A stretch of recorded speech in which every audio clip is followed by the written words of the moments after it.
আমন্ত্রণ দেশ জনপদ লাইভের সঙ্গে আছি আমি শিকা আজিজ। আগরতলা লং মার্চে অংশ নিতে এরই মধ্যে নয়াপল্টন ছেড়েছেন হাজারো অংশগ্রহণকারী। এ নিয়ে বিস্তারিত জানাতে সরাসরি যুক্ত হচ্ছেন সহকর্মী শাহাদাত নিশাদ। নিশাদ, আগরতলা লং মার্চে মানুষজনের অংশগ্রহণ কেমন দেখছেন, কি বলছেন তারা?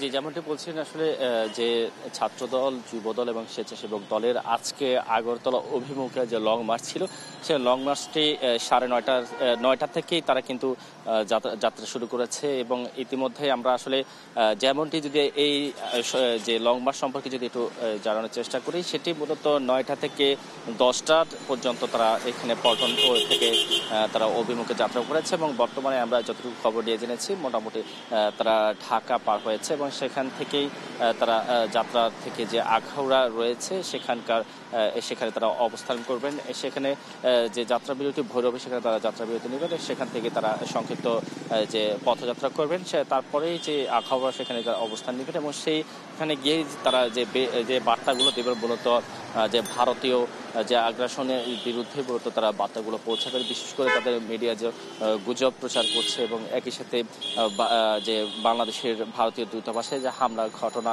এবং যে বিভিন্ন ধরনের ঘটনার নিন্দা জানিয়ে তারা সেখানে সংক্ষিপ্ত সমাবেশ করবেন। এবং সেই সাথেই তারা যে বার্তাগুলো শান্তি সমাবেশের মাধ্যমে তারা কিন্তু বার্তাগুলো পৌঁছাবেন, যারা বাংলাদেশের যে অভ্যন্তরীণ যে বিষয়গুলো রয়েছে সেগুলো নিয়ে কোনো ধরনের কোনো ষড়যন্ত্র না করে। এবং একই সাথে তারা এটাও জানাবেন যে বাংলাদেশের যে অভ্যন্তরীণ বিষয়গুলো নিয়ে যেন ভারত কোনো ধরনের কোনো নাক না গলায়। যেহেতু পার্শ্ববর্তী দেশ হিসেবে, বন্ধু রাষ্ট্র হিসেবে যতটুকু আসলে অন্যান্য দেশের কাছে বাংলাদেশের সহযোগিতা থাকে এবং বাংলাদেশের সহযোগিতা করে থাকে, সেই ততটুকুর মধ্যে ভারতের সাথে সম্পর্ক থাকবে বলে তারাও আমাদেরকে সেই অবস্থায় জানাচ্ছেন। অর্থাৎ যখন 9টা থেকে তারা এখানে লং মার্চে যাত্রা শুরু করেছে, তার আগে তারা একটি সংক্ষিপ্ত সমাবেশও করেছে এখানে পল্টন কার্যালয়ের সামনে। এবং সেই সমাবেশেই কিন্তু যে ছাত্রদল, যুবদল এবং স্বেচ্ছাসেবক দলের নেতারা রয়েছে, তারা সেই বার্তাটি পৌঁছেছেন। এবং সেই সাথে তাদের অভ্যন্তরীণ বাংলাদেশের যে বিষয়গুলো নিয়ে যে সংখ্যালঘুদের উপর নির্যাতন, এটি আসলে যে গুজব, সেটির কিন্তু বিষয়গুলো কিন্তু ইতিমধ্যে বাংলাদেশের গণমাধ্যমগুলো থেকে শুরু করে বাংলাদেশের যে নাগরিকরা রয়েছে তারা কিন্তু জানিয়েছেন, স্পষ্ট করেছেন। এবং একমাত্র ভারত ছাড়া কিন্তু কোনো দেশই এই বিষয়ে কোনো ধরনের কোনো কথা বলছেন না। অর্থাৎ ভারত যে এক ধরনের ষড়যন্ত্র লিপ্ত হয়েছে, সেই বিষয়টি কিন্তু অনেকটা স্পষ্ট।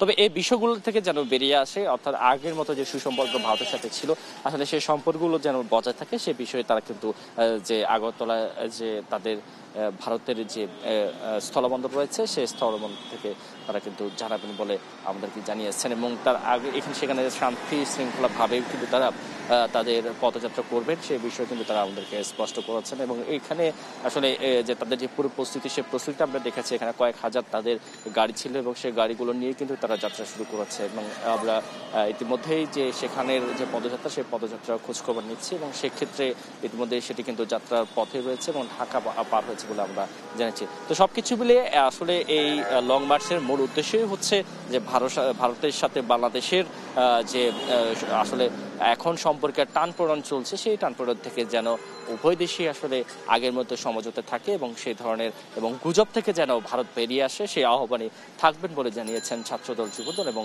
স্বেচ্ছাসেবক দলের নেতারা। তো এই ছিল লং মার্চের আমার কাছে থাকা সবশেষ খবর।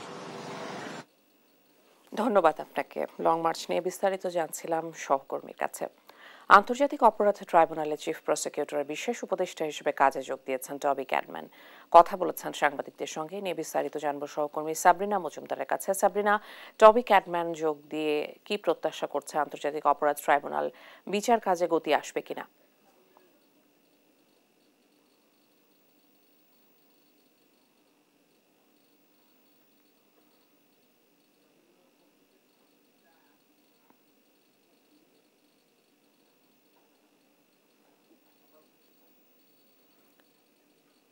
সাবরিনা, টবি ক্যাডম্যান এসেছেন, তিনি কাজে যোগ দিয়েছেন, কি বলছেন? আপনি কি জানতে পেরেছেন কিনা?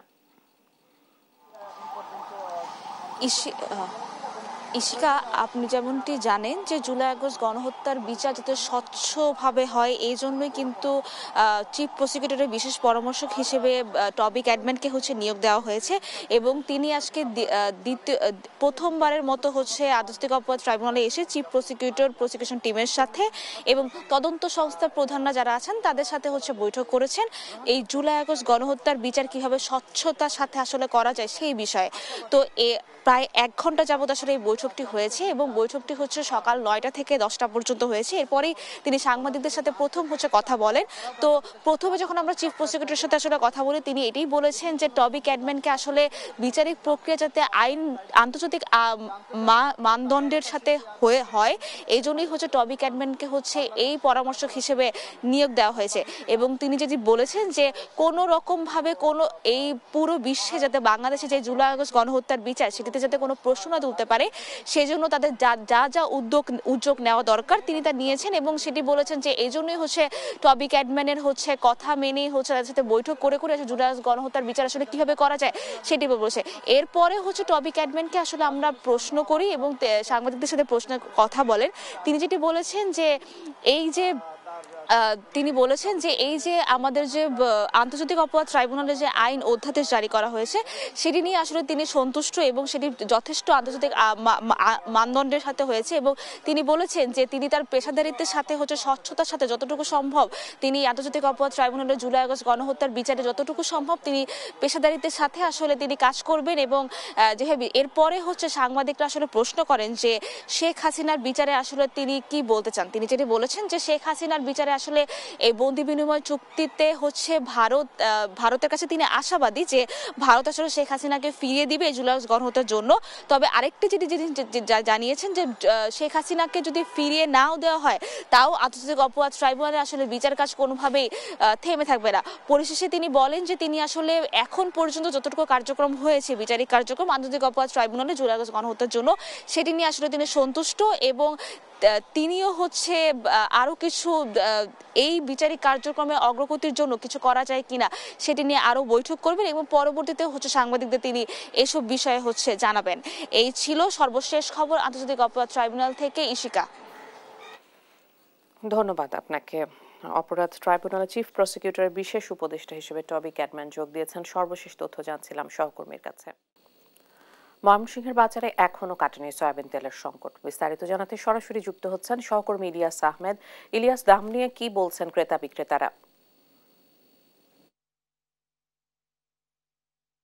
সঙ্গে সঙ্গে আমরা দেখেছি গত কয়েকদিন ধরেই কিন্তু ভোজ্য তেলের চরম সংকট আকার ধারণ করছে ময়মনসিংহের বাজারে, যার কারণে ক্রেতা বিক্রেতারা কিন্তু উভয়ই নানান প্রশ্নের তারা সম্মুখীন হচ্ছেন। অর্থাৎ ক্রেতারা বলছেন যে বিভিন্ন কোম্পানিগুলো কিন্তু তাদের আগে যেভাবে তেল সরবরাহ করত সেইভাবে কিন্তু দাম বাড়ার পর তারা আর সরবরাহ করছেন না। একেবারেই তাদের যে দোকানগুলো রয়েছে সেই দোকানগুলোতে একেবারেই কিন্তু এখন ভোজ্য তেলের যে আগে যে পরিমাণ ভোজ্য তেল তারা সরবরাহ করে রাখতেন এখন কিন্তু সেই পরিমাণ ভোজ্য তেল দোকানগুলোতে পাওয়া যাচ্ছে না এবং দামও কিন্তু অনেক বাড়ছে। অর্থাৎ বিক্রেতারা বলছেন যে বিভিন্ন কোম্পানিগুলো তাদের কাছে কিন্তু আসছেন, অর্থাৎ তেলের পাশাপাশি যে অন্য পণ্যও কিন্তু তাদেরকে নিতে বাধ্য করছেন কোম্পানিগুলো, যার কারণে কিন্তু তারা তেল কিনতেও অনেকটা বিপাকের মধ্যে আছেন এবং তারা বলছেন যে কোম্পানিগুলো যে অফার চালু করেছে সেই অফারে কিন্তু তারা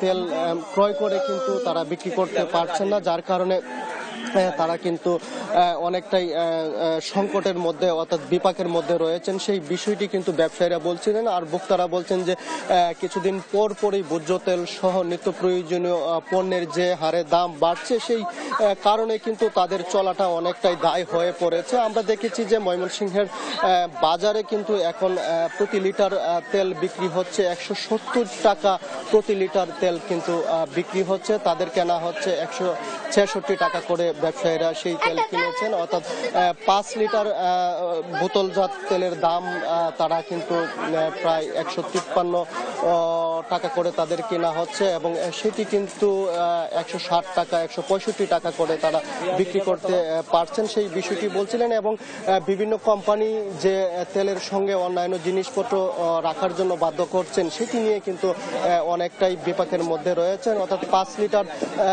ব্যবসায়ীরা যদি 5 লিটার তেল ক্রয় করছেন সেই সঙ্গে কিন্তু হয়তো মুড়ি নুডলস সেইগুলো কিন্তু নিতে হচ্ছে, সেই কোম্পানিগুলো কিন্তু তাদের উপরে সেইগুলো চাপিয়ে দিচ্ছেন, যার কারণে ব্যবসায়ীরা বলছেন যে এতে করে তাদের যে তেল বিক্রি সংকট এবং যারা ক্রেতা আছেন তারা যে নানান প্রশ্ন করছেন সেটির সম্মুখীন কিন্তু তারা হচ্ছেন এবং সেই নিয়ে কিন্তু তাদেরও বাকবিতণ্ডা হচ্ছে কোম্পানির যে প্রতিনিধি রয়েছে তাদের সঙ্গেও। কিন্তু তারপরেও কিন্তু এই বিষয়গুলো কিন্তু নিয়ে আমরা কোম্পানির যারা প্রতিনিধি রয়েছেন তাদের সঙ্গে কথা বলেছিলাম, তারা বলছেন যে এটি তাদের ব্যবসার নতুন পলিসি এবং তারা কিন্তু তেলের সংকট দেখিয়ে কিন্তু এই দোকানিদেরকে তেল দিচ্ছেন না এরকম, যার কারণে কিন্তু ভোক্তারাও কিন্তু সহজেই তেল পাচ্ছে না। আসলে কোম্পানিরা আপনাদেরকে কি বলছে? কোম্পানি বলতেছে যে তাদের মাল তেমন একটা নাই, যার ফলে আমাদেরকে একটু কম দিতেছে, আর বিশেষ করে তারা রেটটা ঠিক পাচ্ছে না, মানে সরকার যে বাড়ায় করতেছে এটা আর কি তারা পাচ্ছে না, বিদায় আমাদেরকে কোম্পানি ঠিক মতো মাল দিতেছে রেটের কারণে।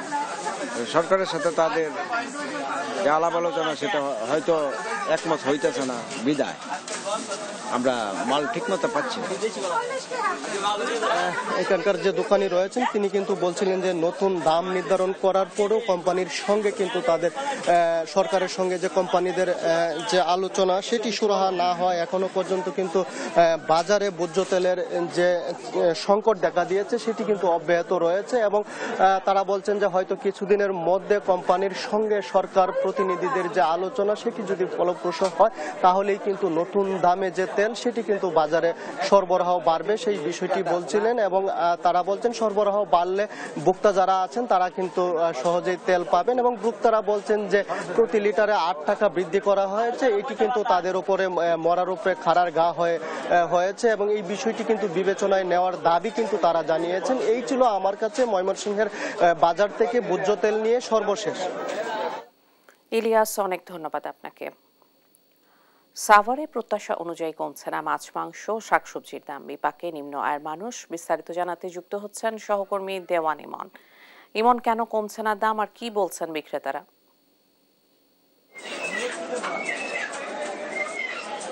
সেটা আপনি যেমনটি বলছিলেন, আমি রয়েছি সাভারের যেটি খুচরা পাইকারি বাজার আছে এখানে সকাল থেকে দেখেছি যে শীত মৌসুমের যে সমস্ত সবজিগুলো সেগুলো কিন্তু বাজারে উঠেছে। আপনাকে যদি একটু দেখাই যে এখানে কিন্তু রয়েছে ফুলকপি, বাঁধাকপি, সিম, পটল এবং বেগুন সহ নানা ধরনের যে শীত মৌসুমের সবজি সেগুলো কিন্তু বাজারে উঠেছে। তারপরে কিন্তু দামের যেই আহামরি শীত মৌসুমের সবজি উঠলে যে দাম কমার একটি বিষয় থাকে সেটি কিন্তু আমরা লক্ষ্য করি না। আমরা যদি একটু দামগুলো আপনাদেরকে বলি যে বেগুন আজকে বিক্রি হচ্ছে 60 টাকা করে, গত সপ্তাহে যেটি ছিল 80 টাকায়, ফুলকপি বিক্রি হচ্ছে 60 টাকা করে এবং সিমের কেজি আজকে 60 টাকা বিক্রি হচ্ছে, পটলের কেজিও বিক্রি হচ্ছে 60 টাকা, লাউ গত সপ্তাহে যেই দাম ছিল আজকেও সেই দাম অপরিবর্তিত 60 টাকা করে। নতুন আলু বাজারে এসেছে, সেই আলু বিক্রি হচ্ছে 80 টাকা করে, টমেটো 120 থেকে 140 টাকা করে বিক্রি হচ্ছে, কাঁচামরিচ অপরিবর্তিত আছে গত সপ্তাহে এবং আজও একই দামে বিক্রি হচ্ছে 100 টাকা কেজি দরে।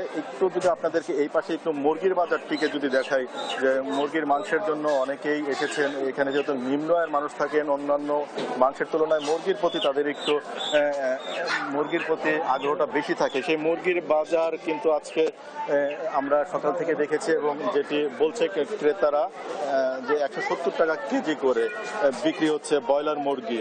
এছাড়া যদি একটু আপনাদেরকে আমরা ওই পাশে নিয়ে যে আমরা সকাল থেকেই ছিলাম যে এই সাভারের যে খুচরা পাইকারি বাজার এখানে পাশেই রয়েছে মাছ বাজার, সেই মাছ বাজারেও কিন্তু আমরা দেখেছি যে এখানে যেহেতু নিম্ন আয়ের মানুষের বসবাস, সাভারে যেহেতু একটি শিল্প অধ্যুষিত এলাকা, এখানকার নিম্ন আয়ের মানুষ কিন্তু বাজারে এসে হিমশিম খাচ্ছে তাদের যে দৈনন্দিন প্রয়োজনীয় জিনিসগুলো কিনতে। একটু গরু মাংসের কথা যদি আপনাদেরকে বলি, দেখতে পাচ্ছেন গরুর মাংস আজকে বিক্রি হচ্ছে 750 টাকা কেজি দরে এবং খাসির মাংস যেটি রয়েছে সেটি বিক্রি হচ্ছে খাসির মাংস বিক্রি হচ্ছে 1100 টাকা কেজি। এছাড়া মাছের বাজারের কথা যেহেতু বলছিলাম, মাছ বিক্রি হচ্ছে, রুই মাছ বড় যেটি সেটি বিক্রি হচ্ছে 450 টাকা কেজি, এবং ছোট আকারে যেগুলো ছোট সেগুলো 320 টাকা কেজি। তেলাপিয়া মাছ বিক্রি হচ্ছে 220 টাকা, শিং মাছ 450 টাকা কেজি, ট্যাংরা মাছ 650 টাকা কেজি, এবং চিংড়ি মাছ যেগুলো রয়েছে সেগুলো বড়গুলো বিক্রি হচ্ছে 850 টাকা, 750 টাকা বিক্রি হচ্ছে একটু ছোট আকারের। তো যারা নিম্ন আয়ের মানুষ আছে সেই মানুষগুলো কিন্তু বাজারে এসে হিমশিম খাচ্ছে তাদের এই যে সবজি এবং মাছ মাংস কিনতে। তো এই ছিল আমার কাছে সাভার থেকে সর্বশেষ কাঁচা বাজারের পরিস্থিতির খবর। ইমন, অনেক ধন্যবাদ আপনাকে। কুমিল্লা ভিক্টোরিয়া কলেজে শিক্ষকদের ওপর পরিকল্পিত হামলার প্রতিবাদে শিক্ষার্থীরা বিক্ষোভ মিছিল প্রতিবাদ সমাবেশ করছে কলেজ প্রাঙ্গণে। বিস্তারিত জানাতে যুক্ত হচ্ছেন সহকর্মী সুমন কবির। সুমন, কি বলছেন শিক্ষার্থীরা আর সেখানকার বর্তমান পরিস্থিতি কি?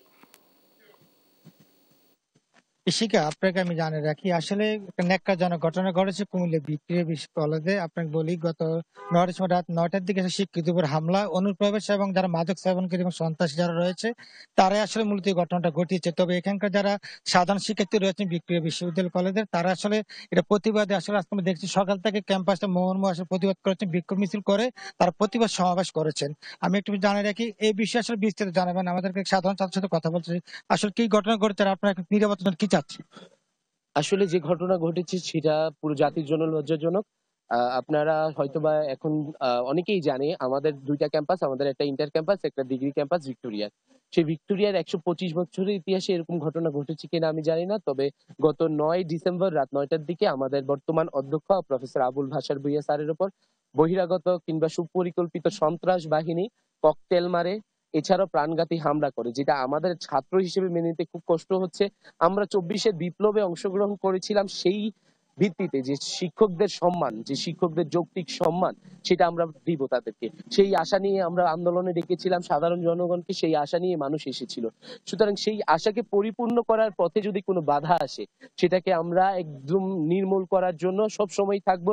এর প্রেক্ষিতে আমরা বিক্ষোভ মিছিল করেছি। ভিক্টোরিয়ার ইতিহাস সম্পর্কে পুরো বাংলাদেশ জানে। ভিক্টোরিয়া সবসময় ছিল সংগ্রামের জায়গা, ভিক্টোরিয়া সবসময় ছিল সংগ্রামীদের জায়গা। যেটা বলছিলেন উনি, আসলে নিরাপত্তার জন্য আপনার আসলে কি চাচ্ছে? আমরা নিরাপত্তার জন্য এই মুহূর্তে প্রশাসনের সর্বোচ্চ সহযোগিতা কামনা করছি। যদিও আমাদেরকে প্রশাসন আশ্বস্ত করেছে যে তারা সর্বাত্মক সহযোগিতা করবে। ঘটনাটি ঘটেছে 9 ডিসেম্বর রাত 9টা বাজে। তখনই প্রশাসন যথাস্থানে আসে, এসে তারা তদারকি করে যায়। কিন্তু এখন পর্যন্ত আমরা কোনো আসামিকে গ্রেফতার করতে দেখিনি, এখন পর্যন্ত কাউকে শনাক্ত করতে আমরা দেখিনি। যার কারণে আমরা আজকে বিক্ষোভ সমাবেশ করেছি যেন খুব দ্রুতই যারা এই সন্ত্রাসী কর্মকাণ্ড চালিয়েছেন তাদেরকে গ্রেফতার করা হয়, তাদেরকে যেন শাস্তির আওতায় নিয়ে আসা হয়। এ বিষয়ে কি কোনো মামলা আপনারা করেছেন? না, এই বিষয়ে এখনো কোনো মামলা করা হয়নি। যেহেতু এটা শুরুতে অধ্যক্ষের উপর হামলা হয়েছে, তারা পুলিশ প্রশাসন সবাইকে সাথে সাথে জানানো হয়েছে। সেক্ষেত্রে এখনো কোনো মামলা হয়নি, তবে তারা অপরাধীদেরকে অতি দ্রুত শনাক্তকরণের সর্বোচ্চ চেষ্টা করছে। ইভেন আজকে আমরা আমাদের লং মার্চ দিয়েছিলাম degree campus two inter campus. তারপর আমাদের বিভিন্ন গোয়েন্দা সংস্থাদের রিপোর্ট অনুযায়ী তারা আমাদেরকে কলেজ প্রশাসনের মাধ্যমে আমাদেরকে রিকোয়েস্ট করছে যাতে আমরা অন্ততপক্ষে আজকে লং মার্চটা স্থগিত রেখে আমরা ক্যাম্পাসের ভিতরে আমাদের আজকে প্রতিবাদ সমাবেশটা আমরা কন্টিনিউ করি। এবং যার কারণে সেনাবাহিনীর অফিসাররা কয়েকজন কিছুক্ষণ পূর্বে আমাদের এখানে এসেছেন, এসে তারা আমাদের সাথে কথা বলে গেছেন এবং আমাদের কাছে আশ্বস্ত করে গেছেন যে তারা অতি দ্রুতই যারা এই সন্ত্রাসী কর্মকাণ্ডের সাথে জড়িত ছিল তাদেরকে অতি দ্রুত তারা আইনের আওতায় এনে যথাযথ শাস্তি নিশ্চিত করবেন। যেটা বলছিলেন, আমি একটু জানি কি, কুমিল্লা ভিক্টোরিয়া কলেজের ছেলে যে বিক্ষোভ মিছিল প্রতিবাদ সমাবেশ করাচ্ছেন, সেই সমাবেশে তারা একটা জিনিস বলেছেন, যদি আগামী 72 ঘন্টা বা এক সপ্তাহের মধ্যে এই প্রতিবাদ সমাবেশ থেকে তারা একটা ঘোষণা দিবেন যে যদি এরা যথাযথ বিচার কর্তৃপক্ষ না করে বা প্রশাসন যদি না করে, তাহলে তারা হচ্ছে বড় ধরনের আসলে বিক্ষোভ কর্মসূচি নিয়ে আসবে। এই ছিল কুমিল্লা ভিক্টোরিয়া কলেজ থেকে সর্বশেষ ইশিকা। সুমন, অনেক ধন্যবাদ আপনাকে। কুমিল্লা ভিক্টোরিয়া কলেজে প্রতিবাদ সমাবেশে শিক্ষার্থীদের দাবি দেওয়া নিয়ে বিস্তারিত জানছিলাম সহকর্মীর কাছে। চট্টগ্রামে বেড়েছে ঠান্ডাজনিত রোগ, চাপ বাড়ছে হাসপাতালগুলোতে। বিস্তারিত জানাতে যুক্ত হচ্ছেন সহকর্মী AKM নাজিম। নাজিম, কি পরিমাণ রোগী দেখছেন এবং চিকিৎসকরা কি বলছেন? শীত মৌসুম শুরু হওয়ার পরপর কিন্তু চট্টগ্রামে বসেছে যে শীতজনিত যেসব রোগ রয়েছে সেসব রোগ কিন্তু দেখা দিচ্ছে। আর বিশেষ করে শিশু থেকে যারা বৃদ্ধরা রয়েছেন তাদের মাঝে কিন্তু শীতজনিত যতগুলো সমস্যা সেগুলো দেখা দিচ্ছে। আমরা সকাল থেকে চট্টগ্রাম মেডিকেল কলেজ হাসপাতালে এসে যেটি দেখেছি, এখানে কিন্তু শীতজনিত রোগ নিয়ে, বিশেষ করে ঠান্ডা জনিত রোগ নিয়ে এখানে শিশুরা সবচেয়ে বেশি আসছেন। শিশুদের ঠান্ডা থেকে নিউমোনিয়া থেকে শুরু করে জ্বর, সর্দি এটা লেগেই আছেন। কারণ এখানকার যারা আমরা যাদের সাথে কথা বলছি তারা যেমনটি বলছেন, শীত মৌসুম শুরু হওয়ার পর কিন্তু শীতজনিত যেসব রোগগুলো রয়েছে সেগুলো দেখা দিচ্ছেন। এদিকে নগরের পাশাপাশি কিন্তু জেলার সবগুলো উপজেলাতে কিন্তু ঠান্ডাজনিত রোগগুলো দেখা দিচ্ছে। বিশেষ করে শিশু থেকে বৃদ্ধ যারা রয়েছেন তাদের মাঝে সর্দি, গলা ব্যথা থেকে শুরু করে অনেক সময় ঠান্ডায় পুরো শরীর অবশ হচ্ছে বলে সাধারণ যারা রোগীরা রয়েছেন যারা হাসপাতালে আসছেন তারা আমাদেরকে এমনটি জানিয়েছেন। তারা যেটি বলছেন, কারণ হাসপাতালগুলোতে সবচেয়ে বেশি এখন ভিড় করছেন যারা শিশুরা রয়েছেন, যারা সদ্য নবজাতক বা ৩-৪ বছর, ৫ বছর বা যাদের বয়স ১০ বছর, এই বছরের শিশুরাই কিন্তু হাসপাতালে আসছেন। পাশাপাশি নগরের পাশাপাশি জেলার হাটহাজারী, রাউজান, ফটিকছড়ি, রাঙ্গুনিয়া, ভোজপুর, হাটহাজারী, সীতাকুণ্ড, মিরেশ্বরাই, আনোয়ারা, কর্ণফুলী এসব উপজেলাতে কিন্তু ঠান্ডাজনিত রোগগুলো বাড়ছে। কারণ গত কয়েকদিন ধরে চট্টগ্রামে কিন্তু রাতের বেলায় ঠান্ডা খুব প্রকোপ হচ্ছে। দিনের বেলায় যদিও গরম বেশি হয়, কিন্তু বিকালের পর থেকে কিন্তু ঠান্ডা খুবই বেশি পড়ে। সেই জন্য কিন্তু গ্রামীণ এলাকাগুলোতে যে ঠান্ডাজনিত যেসব রোগ সেটি কিন্তু প্রকোপ আকার ধারণ করছে। এবং নগরের যতগুলো সরকারি বেসরকারি হাসপাতাল আছে সবগুলো হাসপাতালে কিন্তু সাধারণ যারা মানুষ রয়েছেন তারা কিন্তু ভিড় করছেন, বিশেষ করে শিশুদের নিয়ে। কারণ চিকিৎসকরা বলছেন ঠান্ডা লেগে যাওয়ার পরপরে কিন্তু দু একদিনের মধ্যেই যারা শিশুরা রয়েছেন তাদের মধ্যে নিউমোনিয়ার যে ভাব সেটি কিন্তু চলে আসছেন। পাশাপাশি আরেকটি বিষয় বলে রাখি, ঠান্ডার পাশাপাশি চট্টগ্রামে কিন্তু এখনো ডেঙ্গু কিন্তু রয়েই গেছে। কারণ ডেঙ্গু রোগী হাসপাতালে এখনো আসছেন। চিকিৎসকরা যেটি বলছেন, গত বছর কিন্তু শীত মৌসুম আসার আগে চট্টগ্রামে ডেঙ্গুর তেমন কোনো প্রাদুর্ভাব ছিল না, কিন্তু এবার শীত মৌসুম শুরু হওয়ার পরও কিন্তু যারা ডেঙ্গুতে আক্রান্ত এইসব রোগীরা কিন্তু হাসপাতালে আসছেন, চিকিৎসা নিচ্ছেন। ডেঙ্গু শুরু হওয়ার পরপরই এই চট্টগ্রাম মেডিকেল কলেজ হাসপাতালে কিন্তু ডেঙ্গু রোগীদের জন্য আলাদা একটি ওয়ার্ড করা হয়েছে, যে ওয়ার্ডে শুধুমাত্র ডেঙ্গুতে যারা আক্রান্ত হচ্ছেন তাদেরকে সেই ওয়ার্ডে চিকিৎসা দেওয়া হচ্ছে। এতে করে আসলে যারা চিকিৎসক রয়েছেন তাদের মাঝে এক ধরনের উদ্বিগ্ন কাজ করছে। কারণ শীত মৌসুমে শীতজনিত রোগের পাশাপাশি ডেঙ্গুর যে চোখ রাঙানো সেটিও থাকছে, সেজন্য চিকিৎসকদের মাঝেও কিন্তু এক ধরনের চিন্তায় কাজ করছে। কারণ গত বছর যেটি ছিল না এই বছর কিন্তু সেই প্রাদুর্ভাব রয়ে গেছে।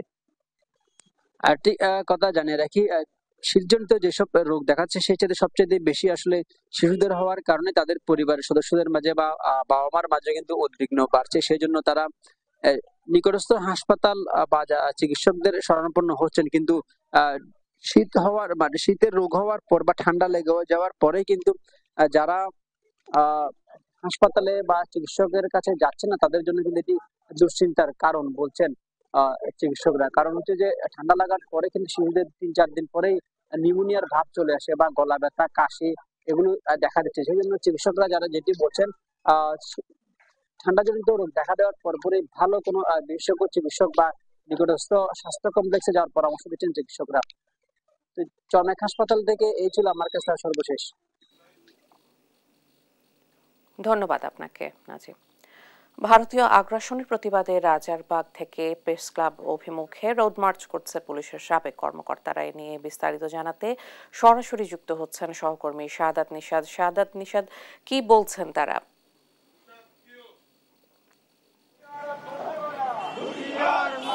যে যেমনটি বলছিলেন আপনি, আসলে আমরা এই মুহূর্তে আছি রাজধানীর যে রাজারবাগ, সেই রাজারবাগ থেকে আসলে পল্টন অভিমুখে এখানকার যে অবসরপ্রাপ্ত পুলিশ কর্মকর্তা যারা রয়েছেন তারা মানববন্ধন করছে। তাদের মূল দাবি যেটি, যে ভারতীয় আগ্রাসনের বিরুদ্ধে মূলত যে অবসরপ্রাপ্ত পুলিশ সদস্য যারা রয়েছেন তারা এই প্রতিবাদটি জানাচ্ছে। অর্থাৎ তাদের এখান থেকে যে মূল বার্তা সেটি হচ্ছে যে ভারতীয় আগ্রাসনের বিরুদ্ধে যেন ভারত বাংলাদেশের বিরুদ্ধে যে ষড়যন্ত্রগুলো করছে সেগুলোর প্রতিবাদে মূলত তাদের এই পথযাত্রা। আমরা একটু কয়েকজনের সঙ্গে কথা বলার চেষ্টা করব। আজকের এখান থেকে আপনাদের বার্তা কি থাকবে ভারতের উদ্দেশ্যে? আমাদের বার্তা হচ্ছে সুনির্দিষ্ট বার্তা, ভারতের আগ্রাসনের বিরুদ্ধে আমরা জীবন দিয়ে তাদের প্রতিরোধ করব। যে কোনো হস্তক্ষেপ আমরা তার তীব্র নিন্দা জানাই। এবং তারা যে আমাদের উপরে বাঙালিদের উপরে যে হস্তক্ষেপ করছে এবং সীমান্তে যে বিনা উস্কানিতে সীমান্তে সেনা মোতায়েন করে সেটা প্রত্যাহার করতে হবে। তা না হইলে আমরা আমাদের জীবন দিয়ে আমরা তার প্রতিরোধ গড়ে তুলবো ইনশাল্লাহ। জি, যেমনটা আসলে তারা জানাচ্ছেন এখানে অবসরপ্রাপ্ত যে পুলিশ কর্মকর্তারা তারা মূলত সীমান্ত হত্যা সহ যে বাংলাদেশের বিরুদ্ধে যে ভারতীয় ষড়যন্ত্র, সেই ষড়যন্ত্রের প্রতিবাদে মূলত তাদের এই পথযাত্রাটি এটি যে আয়োজন করেছে যে অবসরপ্রাপ্ত পুলিশ অফিসার্স কল্যাণ সমিতি, অর্থাৎ তাদের এখান থেকে তারা মূলত এখন রাজারবাগ থেকে তারা 11টায় রওনা দিয়েছে এবং সেখান থেকে তাদের যাত্রা হচ্ছে যে পল্টন প্রেস ক্লাবে সেখানে তারা শেষ করবেন এবং সেখানে তারা বক্তব্য রাখবেন, সংক্ষিপ্ত সমাবেশ করবেন এবং সেখান থেকে তারা যে আসলে বার্তাগুলো দিবেন যে ভারতের যে অবস্থান, সেই অবস্থান থেকে যেন কোনো ধরনের কোনো গুজব না ছড়ায় এবং একই সাথে যে ষড়যন্ত্রগুলো করছে সেই ষড়যন্ত্র থেকে যেন বেরিয়ে আসে এবং ভারতের সাথে বাংলাদেশের সুসম্পর্কে যে অবস্থান, সে অবস্থান যেন সুসম্পর্ক বজায় রাখে, সে অবস্থাতেই কিন্তু তারা জানাচ্ছেন। এবং একই সাথে তারা এখানে আমরা কয়েকজন অবসরপ্রাপ্ত পুলিশ কর্মকর্তার সাথে কথা বলেছি, তারা আমাদেরকে যে বিষয়টি জানিয়েছেন বর্তমানে যে অন্তর্বর্তীকালীন সরকার রয়েছে তাদের নেতৃত্বে কিন্তু যে বিভিন্ন ধর্মনিরপেক্ষতা অবস্থা কিন্তু সে অবস্থানে বজায় রয়েছে এবং একই সাথে এখানে হিন্দু সনাতন ধর্মাবলম্বী যারা আছে তাদের যে কোনো উৎসব যে সব কিছুতেই কিন্তু একজনের সহযোগিতা কিন্তু আগের চাইতে অনেক তুলনায় বাড়িয়েছে এবং একই সাথে এখন পর্যন্ত কিন্তু কোনো ধরনের সনাতন ধর্মাবলম্বীদের উপর অত্যাচারের কোনো ঘটনা কিন্তু বাংলাদেশে ঘটেনি, কিন্তু ভারতীয় মিডিয়াগুলোতে সেই বিষয়টি আসলে সবচেয়ে বেশি গুজব ছড়ানো হচ্ছে। তো এই ধরনের গুজব থেকে যেন সরিয়ে আসে সেই বিষয়গুলো নিয়েই কিন্তু এই পদযাত্রা চলছে এবং সেই সাথে তারা এখান থেকে যে বার্তাগুলো পৌঁছাবেন এবং সেই জায়গা থেকে যে সনাতন ধর্মাবলম্বী যারা আছে তারাও যে আসলে কোনো ধরনের কোনো শঙ্কাই নেই সেই বিষয়গুলো কিন্তু তুলে ধরা হচ্ছে। একই সাথে সীমান্ত হত্যা বড় একটি ঘটনা, এর আগেও দেখেছি কয়েকটি সীমান্ত হত্যার ঘটনা কিন্তু বাংলাদেশে ঘটেছে, কিন্তু এখন পর্যন্ত সীমান্ত হত্যা নিয়ে কোনো ধরনের কোনো বিচার কার্যক্রম দেখা যায়নি। তো কিছুদিনের আগেও কিন্তু সীমান্ত হত্যার ঘটনা ঘটেছে এবং সে জায়গা থেকে আমরা যদি একটু জানিয়ে রাখি সীমান্ত হত্যার কোনো বিচার যারা সেগুলো যেন করা হয় এবং এই যে ধরনের ভারতীয় বাংলাদেশের দূতাবাসে যে হামলা ঘটনা ঘটেছে সেটিরও যেন আসলে সুষ্ঠু তদন্ত করা হয় এবং একই সাথে এই ধরনের কোনো ধরনের যে সহিংসতা থেকে যেন দূরে থাকে সে বিষয়গুলো কিন্তু এখানে জানাবেন বলে আমাদেরকে জানিয়েছেন। তো এই ছিল যে অবসরপ্রাপ্ত পুলিশ কর্মকর্তাদের যে পথযাত্রা, সে পথযাত্রার সবশেষ খবর। নিশাদ, অনেক ধন্যবাদ আপনাকে। পদযাত্রার সর্বশেষ তথ্য জানছিলাম সহকর্মীর কাছে। ৪৪তম প্রতিষ্ঠাবার্ষিকী উপলক্ষে নোয়াখালীতে সমাবেশ র্যালির আয়োজন করেছে বাংলাদেশ জাতীয়তাবাদী কৃষক দল। বিস্তারিত জানাতে যুক্ত হচ্ছেন সহকর্মী মাওলা সুজন। সুজন, কর্মী সমাগম কেমন দেখছেন সমাবেশে? আয়েশিকা, আপনি যেমনটি বলছিলেন যে আজকে বাংলাদেশ জাতীয়তাবাদী কৃষক দলের ৪৪তম প্রতিষ্ঠাবার্ষিকী পালন হচ্ছে সারা দেশব্যাপী।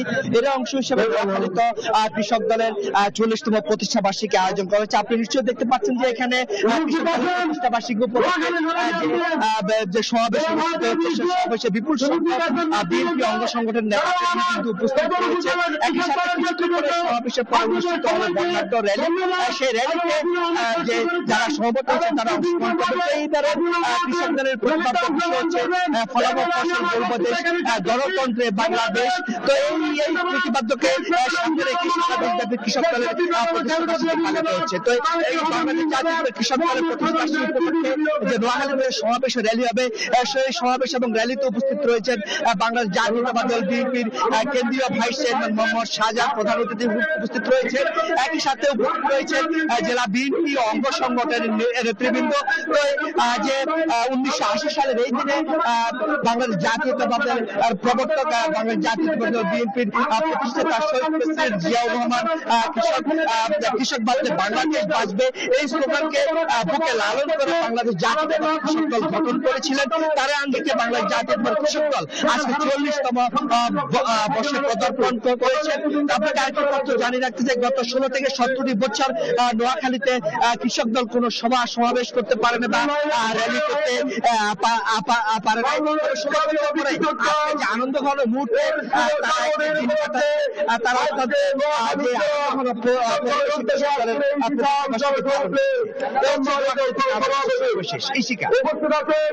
ধন্যবাদ আপনাকে।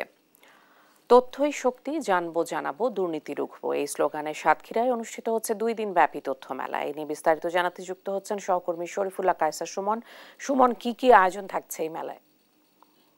বলবো যে একদল, তো এটা প্রকৃতির নিয়ম, যে কোনো প্রতিযোগিতার একদল জয়ী হবে, একদল পরাজিত হবে।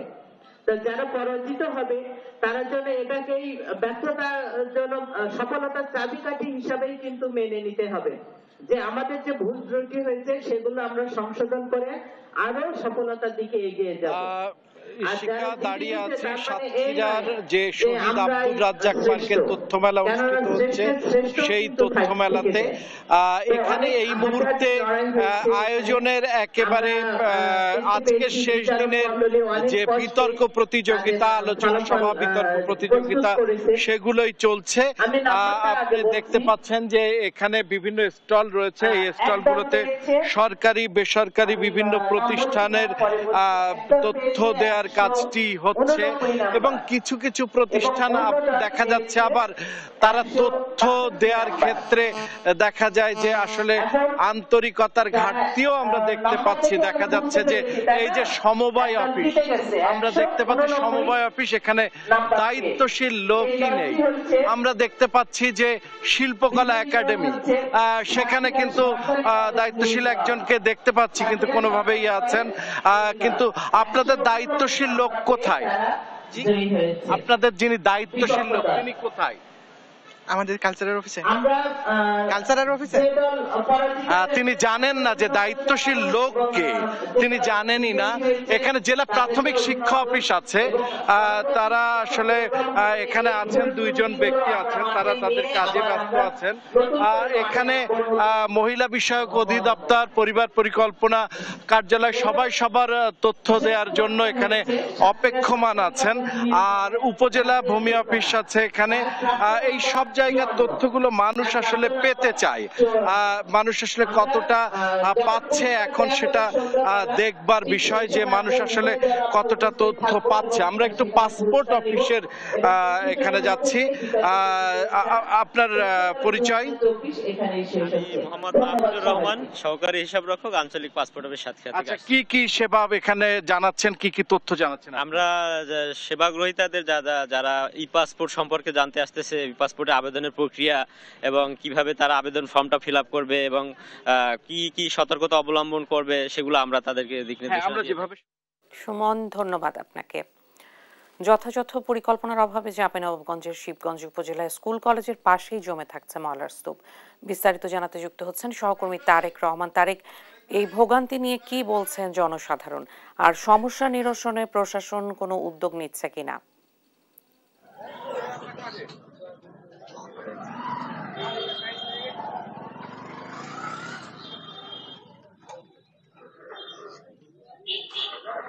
জি ইশিকা, আপনি যেমনটি বলছিলেন, আমি এই মুহূর্তে দাঁড়িয়ে আছি শিবগঞ্জ উপজেলার এবং শিবগঞ্জ বাজারের একটি গুরুত্বপূর্ণ সড়ক, সেটি হচ্ছে গার্লস স্কুল সড়ক। এই গার্লস স্কুল ছাড়াও কিন্তু আমার পিছনে একটি প্রাইমারি স্কুল রয়েছে, যেখানে শত শত শিক্ষার্থীরা পড়াশোনা করেন এবং প্রতিদিন তারা কিন্তু যাতায়াত করেন।